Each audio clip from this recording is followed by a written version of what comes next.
Okay, we're diagnosing issues with our TAV2 clone CVT torque converter. It's 30 series. The issue we're having is we're trying to get good takeoff, but with also top speed with our go-kart.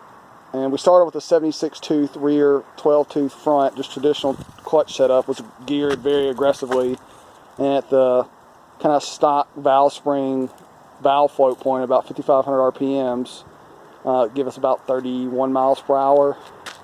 Well, then we put in a 53 tooth, or excuse me, a 53 tooth rear with the TAV2 torque converter, and we got really awesome takeoff, way better than the 76 tooth rear, even though now we were geared for much higher top speed.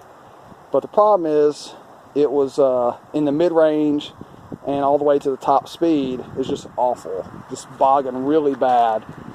And we only got about a 45 mile per hour top speed, which after like a mile of driving. Yeah, after it took forever to literally, I mean, we're talking about literally a half mile probably. You'll see our run. We have videos in here before and after our testing. And the calculated RPM would have been about 5,000 to 5,500.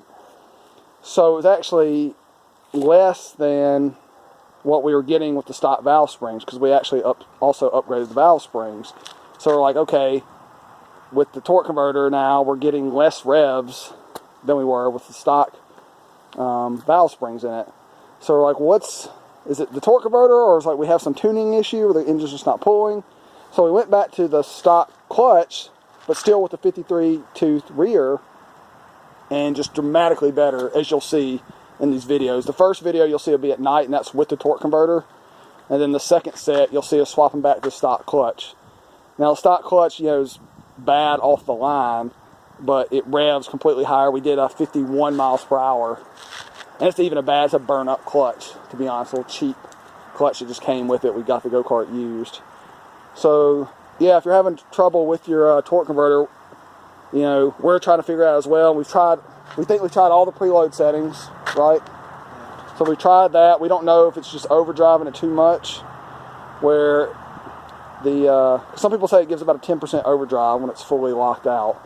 So if that's just too much for the power the engine's making, but it'd be weird that 10% difference would be that much when you stick the stock clutch back on and it pulls.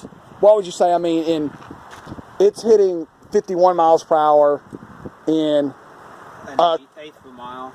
Yeah, in half the time it was taking the torque converter to hit 45. Easy. Even with the torque converter's better off the line acceleration. Yeah. I mean, that's just how bad it was in mid-range. So, yeah, if you're having problems with yours, we're trying to work on it, figure out the issue, because we really wanted to get to work. But we thought we'd provide this video so y'all can see the difference and see what we're dealing with in case you're dealing with the same thing. So leave a comment if you have any suggestions. Thanks.